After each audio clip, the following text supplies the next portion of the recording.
Salam sidang jemaat Tuhan yang terkasih. Salam sejahtera untuk kita semuanya.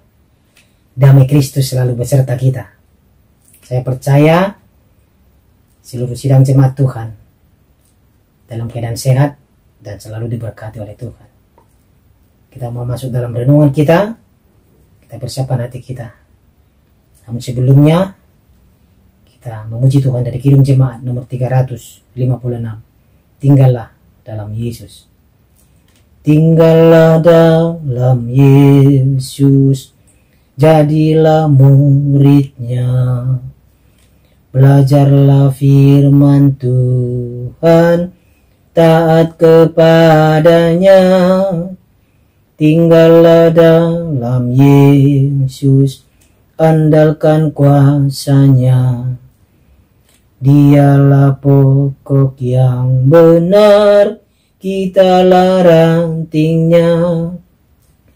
Kita sebagai ranting pasti berbuahlah, asal dengan setia tinggal di dalamnya. Tinggallah dalam Yesus, muliakan namanya.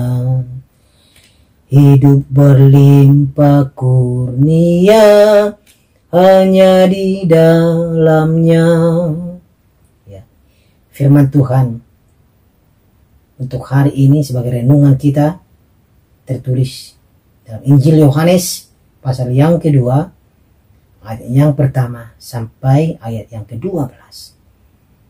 Injil Yohanes pasal yang kedua, ayat yang pertama sampai ayat yang ke-12. Saya bacakan untuk kita semuanya. Beginilah firman Tuhan. Perkawinan di Kana. Pada hari ketiga ada perkawinan di Kana yang di Galilea, dan ibu Yesus ada di situ. Yesus dan murid-muridnya diundang juga ke perkawinan itu. Ketika mereka kekurangan anggur, ibu Yesus berkata kepadanya, "Mereka kehabisan anggur." Kata Yesus kepadanya, "Mau apakah engkau daripadaku, ibu? Saatku belum tiba." Tetapi ibu Yesus berkata kepada pelayan-pelayan, "Apa yang dikatakan kepadamu, buatlah itu." Di situ ada 6 tempayan yang disediakan untuk pembasuhan menurut adat orang Yahudi. Masing-masing isinya 2-3 buyung. Yesus berkata kepada pelayan-pelayan itu, "Isilah tempayan-tempayan itu penuh dengan air." Dan mereka pun mengisinya sampai penuh. Lalu kata Yesus kepada mereka, "Sekarang cedoklah dan bawalah kepada pemimpin pesta." Lalu mereka pun membawanya.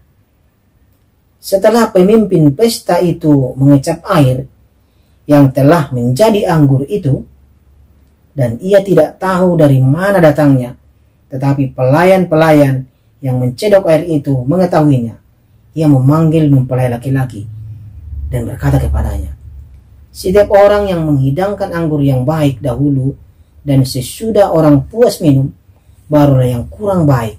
Akan tetapi engkau menyimpan anggur yang baik sampai sekarang."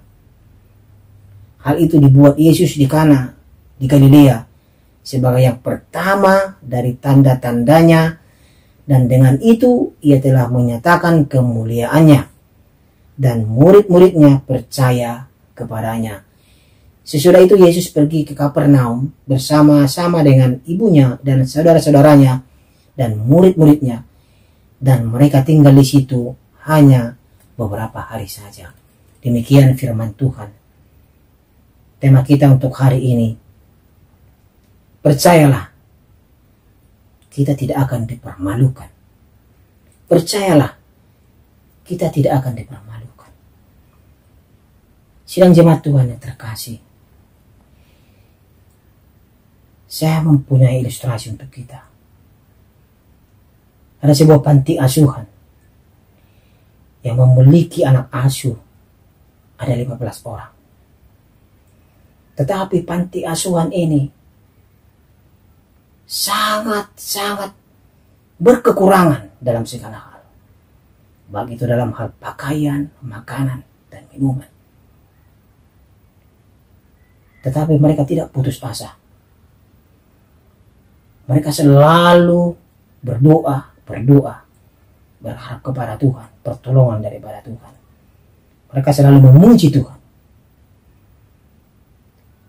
Sewaktu-waktu, pada waktu mereka mau makan siang,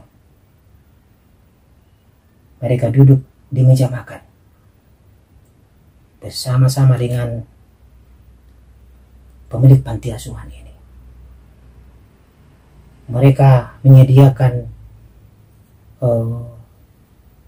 piring, cangkir, sendok, tetapi isinya tidak ada, saudara terkasih.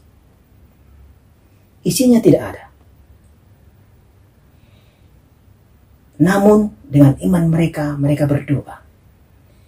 Mereka mendoakan apa yang ada di depan mereka. Mereka mendoakan seolah-olah ada makanan di meja itu yang mereka doakan.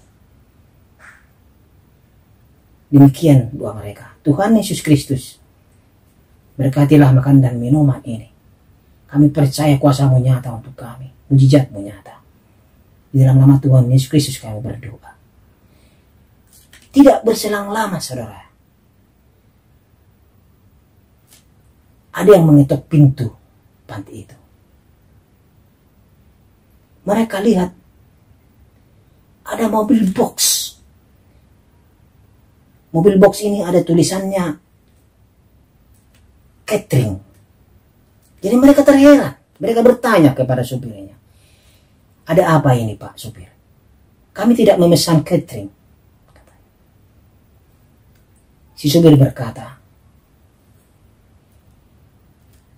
yang punya catering ini salah melihat tanggal. Aturannya tanggal ini untuk esok hari. Tetapi dia membuat makanan ini untuk sekarang. Daripada makanan ini sia-sia kebuang, dia memberikan berkat untuk panti asuhan ini. Pemilik panti asuhan ini sangat bersuka cita. Dia meneteskan air mata. Begitu juga dengan anak-anak panti. Ilustrasi ini mengajarkan kita, saudara yang terkasih. Asalkan kita percaya, Tuhan tidak akan mempermalukan kita. Begitu halnya dengan perkawinan di Kana. Yesus dan ibunya dan juga murid-muridnya diundang di sana. Pas waktu pesta berjalan dengan baik, anggurnya habis. Ya. Dalam situasi seperti ini, kalau anggur habis, tidak ada lagi dihidangkan, ini sangat mempermalukan yang punya pesta sebenarnya. Ini sangat memalukan keadaan ini sebenarnya. Dan Ibu Yesus melihat situasi ini, waduh, gawat ini. Ini akan membuat kita semua malu, pikirnya. Dia datang kepada Tuhan Yesus. Dia meminta pertolongan kepada Tuhan. Dalam situasi seperti ini, situasi yang gawat, situasi yang genting, Ibu Yesus tahu kemana dia mau minta pertolongan. Apa yang dikatakan Tuhan, Ibu Yesus kepada pelayan-pelayannya? Apa yang diperintahkan lakukan? Ya, Yesus memerintahkan untuk mengisi tempayan-tempayan itu dengan air. Mujizat terjadi. Tuhan Yesus ubahkan air itu menjadi anggur. Akhirnya kuasa Tuhan nyata di pesta itu. Mujizat Tuhan nyata di pesta itu. Akhirnya yang punya pesta tidak dipermalukan. Apa yang dapat kita pelajari dari firman Tuhan ini untuk kita? Terkadang kita, saudara yang terkasih, dalam kehidupan kita memiliki masalah, pergumulan, situasi yang sangat sulit, membuat pikiran kita buntu, membuat kita bahkan sampai stres. Jemaat Tuhan. Tapi Tuhan mau lihat kepada siapa kita datang. Itu yang penting. Situasi anggur habis. Situasi genting. Ibu daripada Tuhan Yesus tahu kepada siapa dia akan datang. Begitu juga dengan kita sebagai umat percaya. Dalam situasi apapun, kita minta pertolongan kepada siapa. Ini yang penting. Terkasih. Ya, dalam kehidupan kita, apapun permasalahannya, yang dapat kita tarik pelajaran dari firman Tuhan ini yang pertama.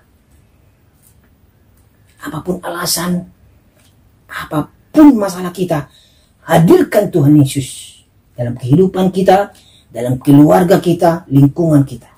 Ini yang penting. Ya. Yang kedua, apa dapat yang kita pelajari dari situasi ini? Dalam perjalanan hidup kita tidak selamanya mulus. Tidak selamanya baik-baik saja. Alangkah baiknya sebelum kita melakukannya, kita minta pertolongan daripada Tuhan membimbing kita. Ya. Saudara yang terkasih. Jadikan masalah itu. Yang ketiga, jadikan masalah itu sebagai suatu pelajaran untuk kita. Untuk kita memperbaharui diri. Untuk kita terus mengasah diri kita. Mengasah iman kita. Karena kita terus tertuju kepada Tuhan. Apapun permasalahannya. Yang keempat. Apa yang dapat kita pelajari dari kisah ini? Dari firman Tuhan ini. Dengarkan dan lakukanlah apa yang diperintahkan oleh Yesus. Yakin dan percayalah, kalau kita sudah melakukan apa yang diperintahkan oleh Yesus, kita tidak akan dipermalukan. Amin. Mari kita berdoa. Tuhan Yesus yang baik, kami percaya akan kasih-Mu. Kalau kami mengandalkan Tuhan, kami yakin dan percaya Tuhan tidak akan mempermalukan kami. Seperti halnya perkawinan di Kana. Situasi yang sangat genting. Tapi Tuhan menolong dan mengubahnya menjadi sukacita. Kami mau seperti itu Tuhan. Ini baru masuk kami ke tahun yang baru. Masih panjang yang kami jalani hari-hari kami di tahun 2022 ini. Tuhan, kami percaya pertolongan Tuhan nyata untuk kami. Terima kasih Tuhan untuk kasih-Mu. Terima kasih untuk firman Tuhan ini yang mengajari kami tetap percaya kepada-Mu. Di dalam nama Tuhan Yesus Kristus sebagai Tuhan dan Juru Selamat kami berdoa. Amin.